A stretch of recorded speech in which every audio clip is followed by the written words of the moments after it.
నమస్కారం. సుప్రభాత ఘంటారావానికి స్వాగతం. ముందుగా ప్రధానాంశాలు. సింధు నుంచి పాకిస్తాన్కు చుక్క నీరు కూడా పోనివ్వబోమన్న కేంద్ర మంత్రి. భవిష్యత్ కార్యాచరణ గురించి అమిత్ షాతో సిఆర్ పాటిల్ చర్చ. ఉగ్రవాద నిర్మూలనకు కేంద్రానికి పూర్తి మద్దతిస్తామన్న సీఎం. పాకిస్తాన్ను మళ్లీ ఓడించి పీఓకేని భారత్లో కలపాలని సూచన.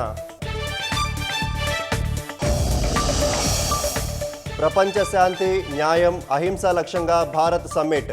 పలు అంశాలపై వివిధ రంగాల నిపుణులతో ఇష్టాగోష్ఠి.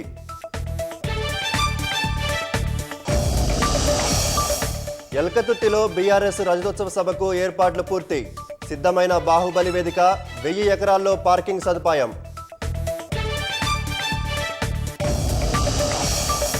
ఉద్యోగుల ఖాతా బదిలీని మరింత సులభతరం చేసిన ఈపీఎఫ్ఓ. నూతన విధానంతో ఏటా 1.25 కోట్ల మందికి జరగనున్న లబ్ధి.